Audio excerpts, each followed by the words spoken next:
दोस्तों, आज हम लोग मंगल ग्रह के बारे में चर्चा करेंगे कि कैसे मंगल ग्रह कुंडली में कुलदीपक योग बनाता है। कुलदीपक योग एक उच्च कोटि का राजयोग है जो जिसकी कुंडली में भी वो होता है वो अपने कुल में काफ़ी ऊंचा जाता है और वो काफ़ी प्रसिद्धि और हासिल करता है वो जहाँ भी जाता है। तो आज मैंने ये इस बात को क्यों उठाया कि कुलदीपक योग के बारे में, क्योंकि मैंने अपने एक मित्र का यूट्यूब पे ही मैं एक चैनल देख रहा था, तो मैंने उसमें देखा कि उन्होंने बता रहे थे कि वो पहला घर और सातवां घर में जब मंगल मेष और वृश्चिक राशि में होता है तो कुलदीपक योग का निर्माण करता है। तो मैंने सोचा कि ये तो मतलब लोगों के पास सही बात पहुंचनी चाहिए। तब मैंने इस टॉपिक को उठा के आपको सोचा कि इसका रियल एग्जांपल मैं आपको दिखा के समझाऊं, क्योंकि सैकड़ों कुंडली मेरे पास से गुजरी हैं। उनमें से कई कुंडली पे मैंने देखा कि कुलदीपक जोग बन रहा है। उसमें से एक एक रियल एग्जांपल मैं आज आपके सामने शेयर करूंगा। तो कृपया करके अंत तक बने रहें ताकि मैं आपको हर एक बारीकी को और मैं अपने अनुभव आपके साथ शेयर कर सकूं, ताकि आपको कभी भी किसी भी कुंडली में जब आप अपनी कुंडली देखें, परिवार की कुंडली देखें या किसी मित्र की कुंडली देखें, तो आप समझ सकें कि कुलदीपक योग बन रहा है नहीं बन रहा है, उसकी क्या मजबूती है, वो कब फलदायक होगा, किस रूप में फलदायक होगा। तो इसके पहले मैं आपसे एक आग्रह करता हूं, अब तक अगर आपने हमारा चैनल को सब्सक्राइब नहीं किया है तो कर लीजिए, और इसको लाइक भी किया कीजिए और लोगों तक भेजा भी कीजिए, शेयर भी किया कीजिए, ताकि और लोग भी ज्योतिष को सीख सकें और इधर उधर भटकने से कुछ हरासमेंट होता है और सब पैसे का भी हानि होती है, तो समय की भी बर्बादी होती है। तो मैं इस चीज़ को अवॉइड करने के लिए मैंने ये चैनल बनाया है, ताकि मैं अपना जो इतना दिन का जो ज्ञान है और इतने हजारों कुंडलियों का जो मैंने विश्लेषण किया, उस पर जो अनुभव प्राप्त हुआ, मैं आप लोग के साथ शेयर कर सकूं। अगर और इसमें अगर मैं सफल हो पाता हूं तो मुझे विशेष प्रसन्नता होगी, क्योंकि ये मैंने बहुत मेहनत से सीखा है। और मैंने अपने बचपन की पढ़ाई छोड़ के मैंने इसको सीखना चालू किया था। पढ़ाई कम करता था, ज्योतिष ही ज़्यादा सीखता था। तो लेकिन अंततः मैं आज जब इतना दिन का हो गया है, 25-30 साल का अनुभव, तो तब मैंने सोचा कि नहीं, अब जो मैं सीखा हूँ उसका सही सदुपयोग तभी है जब जो मैंने सीखा है वो दूसरे को बांट सकूं। किताब में तो आपको बहुत सारी चीज़ें मिल जाएंगी पढ़ने के लिए, आप पढ़ भी लोगे, वो सीधा सीधा फार्मूला होगा, सीधा सीधी बात होगी, ये योग बन रहा है, वो भोग बन रहा है, ये राजयोग है, ये राजभंग योग है, ये विवाह योग है, नृप योग है। लेकिन जो अनुभव से जब आप सीखते हैं ना ज्योतिष, तो उसका एक अलग ही मजा है। तब आपको पता चलेगा कि असल में ज्योतिष क्या चमत्कार करता है। तो समय को हम सीधे आते हैं इस कुंडली पर, अब बताते हैं कि क्या होता है। आप देख रहे हैं कि 12 घर है, कुंडली का चार्ट है। इस पे देखिए दसम भाव कैरियर का घर है, कैरियर का है और ऊंचाई का है, कर्म का है। धर्म से दूसरा घर है, नवम से दूसरा है, नवम भाग्य का होता है। और भाग्य अगर आपको साथ दे रहा है तभी आपको कर्म भी करने को मिलेगा। इसका मतलब है अगर दसम भाव अच्छा है तो और कुंडली में बाकी भाव आपके उतने सपोर्टिव नहीं भी हैं, तो आपका जीवन एक ऊंचाई की ओर जाएगा। इसलिए दसम भाव कुंडली में सबसे महत्वपूर्ण भाव है, सबसे महत्वपूर्ण। इसका कोई मतलब कहीं पे सभी ऋषि महर्षि और आचार्यों ने इस बात को माना है कि दसम भाव का जो राजयोग बनता है और जो भी दसवें जिस भाव में बैठता है वो बहुत अच्छा फलदायक होता है। और तो हम आते हैं कुलदीपक योग के बारे में कि एक्चुअली में मैं एक तो मैंने सोचा कि आपको बताता हूँ कि क्यों मंगल दसम भाव में होकर ही कुलदीपक योग बनाता है। तो देखिए, एक तो पहले जान लीजिए कि मंगल का ये क्या है, कैरेक्टरिस्टिक क्या है, मतलब किस टाइप का नेचर है उसका। एक वो मंगल देवताओं लोग का सेनापति है, सूर्य राजा है, चंद्रमा रानी है, मंगल सेनापति है, बृहस्पति गुरु है। तो इसकी तो सेनापति होने का मतलब है कि इसके अंदर लीडरशिप क्वालिटी है। दूसरा, ये एक पराक्रमी ग्रह है, युद्ध क्षेत्र में अपना पूर्ण कौशल दिखाता है सेनापति होने के कारण। उसके बाद ये इसमें अग्नि तत्व है दूसरा। और फिर दसम भाव में दस मंगल और सूर्य को दिग्बल प्राप्त होता है, अर्थात इसको दिशा का बल होता है, या चेष्टा बल भी, या चेष्टा बल अलग होता है, दिग्बल प्राप्त होता है। इस जब भी दसम भाव में मंगल होगा वो उच्च की भांति कार्य करता है, भले वो किसी भी राशि में हो। नीच राशि में हो तो भी चलेगा, उच्च राशि में हो तो बहुत अच्छा है, अपनी राशि में हो तो भी बहुत अच्छा है। तो दसम भाव में बैठा मंगल, आप देख लीजिए, मैं आपको दूसरा स्लाइड पे ले चलता हूँ ताकि आपको एग्जाम्पल आप समझ सकें। हाँ, अब ये आप स्लाइड देख रहे हैं ना, तो इसमें आप देखिए मंगल जो दसम भाव में बैठा है, उसका दसम भाव में बैठ के उसका 3 भाव पे दृष्टि जाती है। चतुर्थ दृष्टि लग्न पे जाती है, सप्तम दृष्टि चौथे घर पे जाती है और अष्टम दृष्टि पंचम भाव पे जाती है। तो जब वो दसम भाव में बैठकर, एक तो दसम भाव में वो बहुत ही अच्छा फल दे रहा है, दूसरा कि वो लग्न पे भी देख रहा है। लग्न मतलब व्यक्तित्व। और आपको ये बात तो पता है, कुंडली में जो भाव जिस घर में बैठा है, उसकी अपेक्षा जो ग्रह उस भाव को देख रहा है उसका प्रभाव ज्यादा होता है। उसके बाद काल पुरुष की कुंडली में 10वां घर मकर राशि है और पहला घर मेष राशि है। तो 10वां घर में मकर राशि काल पुरुष कुंडली में होने से वो खुद ब खुद उच्च जैसा उसको फीलिंग्स आती है और उच्च जैसा वो महसूस करता है। और उसकी चौथी दृष्टि जब काल पुरुष में अपने घर पे पड़ती है, वो अत्यंत ही शुभ होती है। इसका मतलब होता है कि वो व्यक्ति अपने कर्म के साथ साथ अपने उस राशि को भी, लग्न को भी, अपने भाव को भी, जो लग्न जो सबसे महत्वपूर्ण भाव है जीवन का, सबसे महत्वपूर्ण हिस्सा है उस कुंडली का, उसको भी वह उसी तरीके से मजबूत कर रहा है जिस तरीके से वह दसम भाव को मजबूत कर रहा है। तो उस लोग इंसान में पराक्रम आ जाता है, इंसान के अंदर सूझबूझ आ जाती है, नेतृत्व की क्षमता आ जाती है। ये सब मंगल जो है आपको दसम भाव से बैठ के जो लग्न को देखता है उससे वो प्राप्त होती है। उसके बाद 7वीं दृष्टि चौथे घर पे होती है।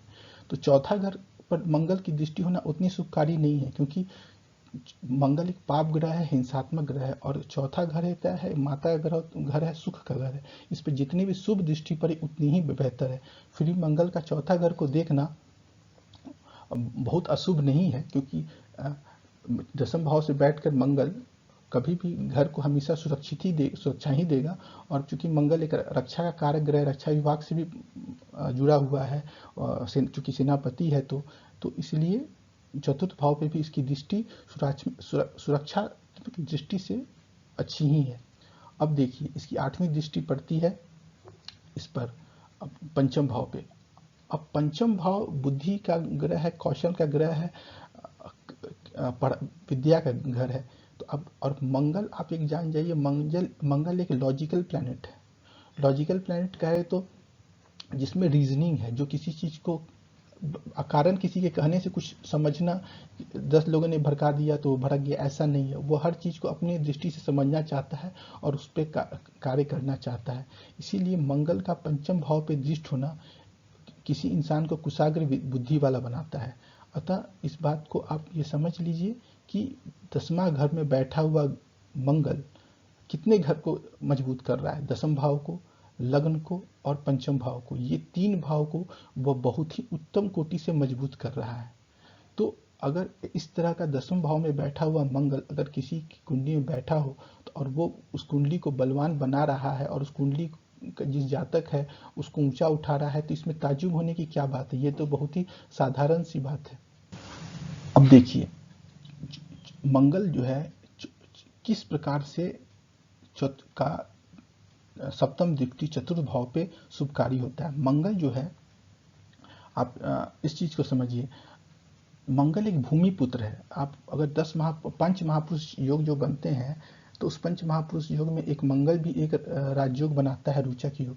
वह रोचक योग जो बनता है तो उसमें ये कहते हैं कि जिसका भी 5 महापुरुष योग में रोचक योग बनता है, वो व्यक्ति बहुत ही भूमिवान होता है। क्यों ऐसा भूमिवान होता है? क्योंकि मंगल एक भूमि पुत्र है, उसको भूमि से विशेष लगाव है। अगर आपको घर बनाने की इच्छा है और जमीन जायदाद बनाने की इच्छा है और मंगल की तो आप मंगल को बलवान करके ये प्राप्त कर सकते हैं। ये कई बार अनुभव किया गया है।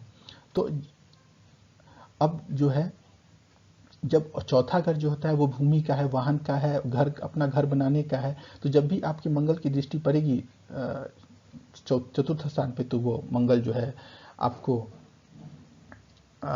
खुद ब खुद आपकी आपके अंदर वो चेष्टा बल लाएगा, या आपके लिए सौभाग्य बनाएगा, या आपके लिए रास्ता खोलेगा कि आपका अपना घर हो, सब जो कुछ भी हो आपका अपना हो।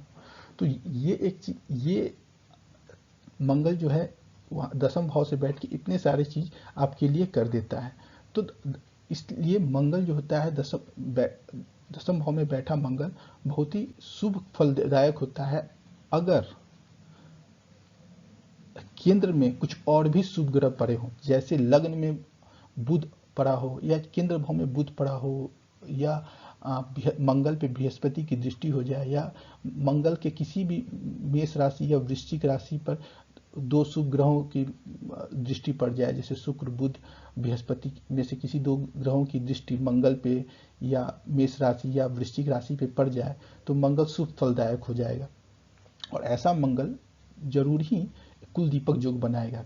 एक और अगर आपका भाग्येश भी अगर साथ रहा तो निसंदेह ये कुल दीपक योग उच्च कोटि का होगा, और ये जरूर ही अगर अपनी दशा अंतरदशा में आपको इसका फल देखने को अवश्य ही मिलेगा। तो अब आप समझ रहे हैं कि मंगल दसम भाव में बैठकर क्यों कुल दीपक योग बनाता है, और उसको क्या क्या अकेले ये क्या क्या करता है, और इसको कुल दीपक योग बनाने के लिए इसको क्या क्या सपोर्ट चाहिए, और कहाँ कहाँ से सपोर्ट आता है।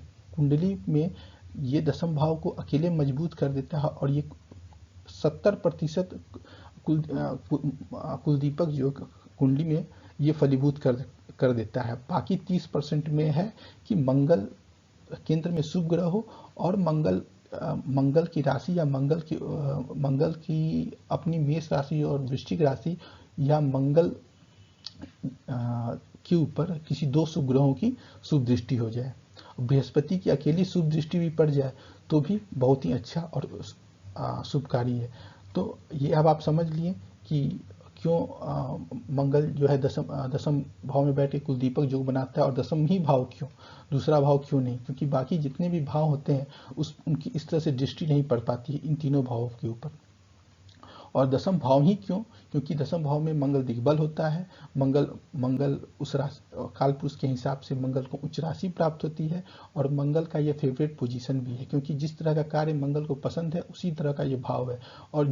और क्यों कुल दीपक, क्योंकि मार्स रहेगा तो उसके अंदर से वो व्यक्ति चेष्टा करेगा आगे जाने के, पराक्रम दिखाने के लिए, अपने कर्म के ऊपर पराक्रम दिखाएगा, और न कि किसी दूसरी चीज के ऊपर। और जब व्यक्ति कर्म के ऊपर पराक्रम दिखाएगा तो निसंदेह वो व्यक्ति कर्मशील होगा, कर्मठ होगा, और अपने जो भी स्तर पे उसने जन्म लिया है, जिस तरह का भी कुल में उसने जन्म लिया है, उस कुल से तो वो ऊंचा चला जाएगा।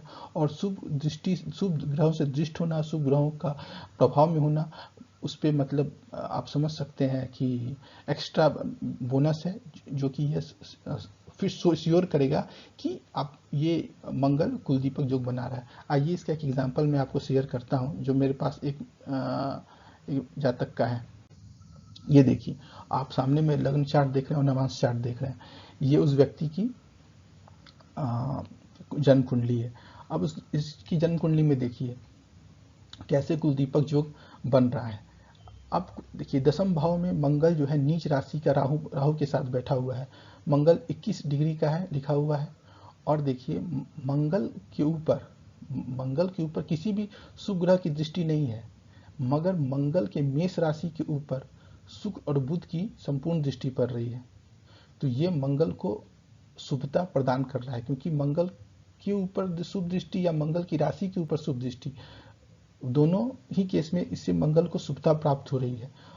और दसम भाव में बैठा मंगल चूंकि यहाँ नीच का है, इसलिए ये तो तय है, मानिए कि ये मंगल व्यक्ति को शुरुआती दिनों में संघर्ष देगा।